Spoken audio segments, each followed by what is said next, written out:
Square theta का 1 + tan square theta, ये basic चीज़ें जो हैं ये आपको कंप्लीट है, ठीक है। तो मैं सीधे सीधे क्वेश्चंस के टाइप्स में आता हूँ, ठीक है, जो जो चीज़ें आपको पता है। तो आते हैं क्वेश्चन पे। फर्स्ट टाइप, अगर आपको इस टाइप का क्वेश्चन दिख रहा है, a sin theta plus b cos theta equal to c, a sin theta plus b cos theta equal to c, इस टाइप में क्वेश्चन हो, if a square plus b square equal to c square हो रहा हो, अगर a square plus b square equal to c square हो रहा हो तो चीज ध्यान रखिएगा कि a आपका हमेशा होगा परपेंडिकुलर, a हमेशा होगा आपका परपेंडिकुलर, हिंदी में आप बोलते हो इसको लंब।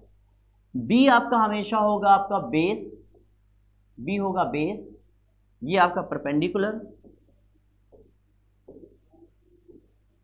और ये जो c है ये होगा हमेशा हाइपोटेन्यूज।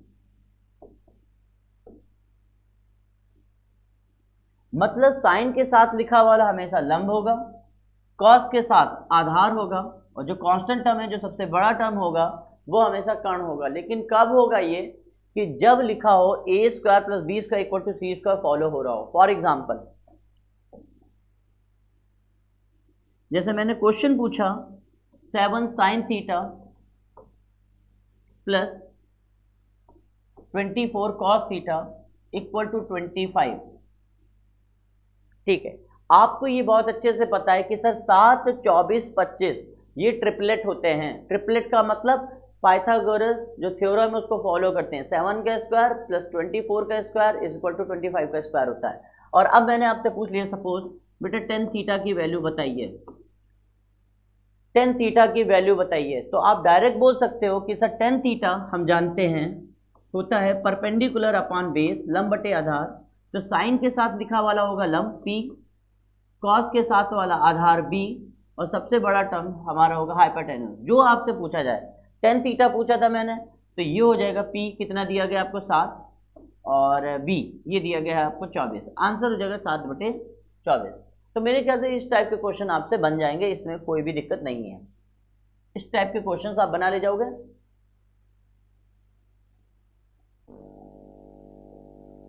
ठीक है बेटा, मैथ्स का भी आ जाएगा।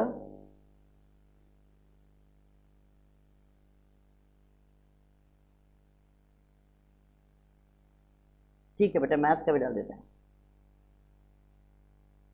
ओके, क्या हुआ, लाइट ओके। क्लास आपकी हो सकती है बीच में बंद ना हो जाए, लाइट जा चुकी है, हम लोग ईश्वर से प्रार्थना करते रहेंगे भाई, जब तक आ रही है तब तक लोग ज़्यादा से ज़्यादा क्वेश्चन कर पाए। चलिए आते हैं सेकंड पैटर्न पे। अगर आपको लिखा है सेक थीटा, ये भी आ जाते question, -tan theta is equal to suppose 4, और आपसे कहा साइन थीटा की वैल्यू बताइए, साइन थीटा की वैल्यू बताइए।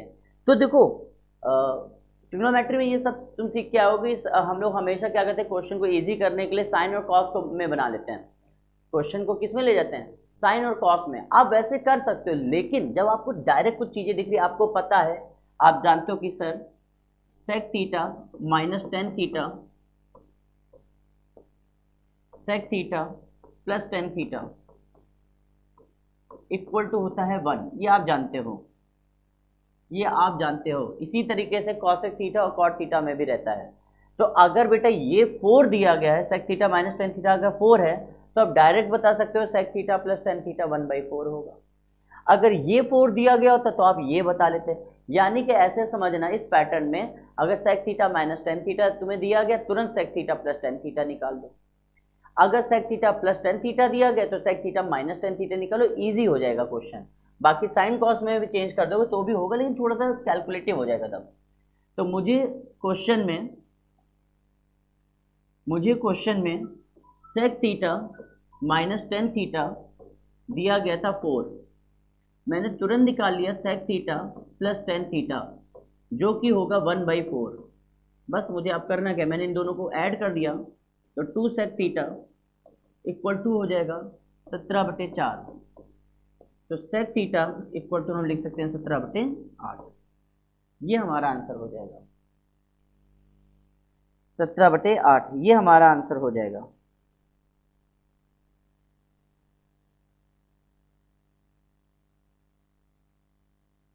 क्लियर है? ठीक है, चलिए आते हैं नेक्स्ट क्वेश्चन पे।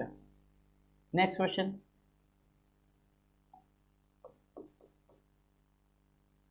क्वेश्चन, आपसे इस टाइप में पूछ लेते हैं, जैसे लिखा हुआ है √2 plus √2 plus √2 plus 2 cos 4 theta. अब इसकी वैल्यू बतानी है। ये चीज ध्यान रखिएगा कि ऐसा नहीं कि थीटा के सारे मान के लिए इसकी वैल्यू आएगी, ये पर्टिकुलर एक रेंज होनी चाहिए थीटा की कि इसकी वैल्यू पॉसिबल हो। उस क्वेश्चन में भी अभी हम आएंगे, लेकिन अभी हम छोटे सा क्वेश्चन कर रहे हैं। मैं मान के चलो फर्स्ट क्वाड्रेंट ये π/8 से -π/8 के बीच में लाई कर रहा है, ठीक है। तो आपको इसको सिर्फ सॉल्व करना है, आपको आंसर बताना है।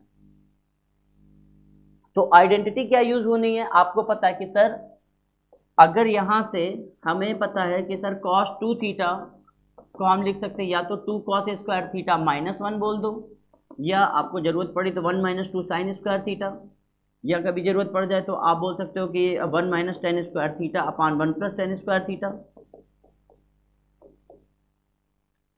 ठीक है, ये आइडेंटिटी आपको पता है cos के लिए कि यहाँ पे, लेकिन हमारे लिए यूजफुल कौन सी है, अगर यहाँ हम 2 को कॉमन लेंगे तो ब्रैकेट में आ जाएगा 1 + cos 4 थीटा, तो उसी से सॉल्व कर लेंगे। मैं डायरेक्ट बता दे रहा हूँ, इस टाइप के क्वेश्चन के लिए क्या करो कि सिर्फ तुम लास्ट टर्म लिख दो। लास्ट टर्म तुम्हारा था 2 cos 4 थीटा, लास्ट टर्म था तुम्हारा 2 cos 4 थीटा, अंडर रूट है 3 बार, तो 2 की पावर 3 8, तो इस थीटा के अपॉन में 8 कर दो, आंसर हो जाएगा 2 cos θ/2। आंसर हो जाएगा 2 cos θ/2। ठीक है, इसी तरीके से अगर मैं एक क्वेश्चन ये कह देता, एक क्वेश्चन और दे देता हूं।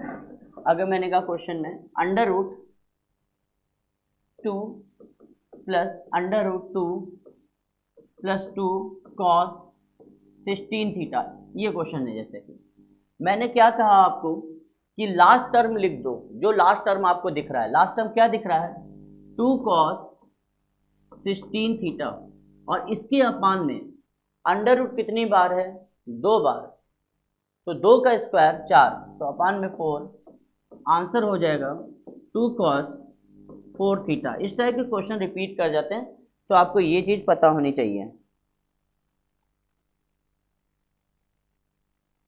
ये चीज पता होनी चाहिए। 2 cos 4 थीटा।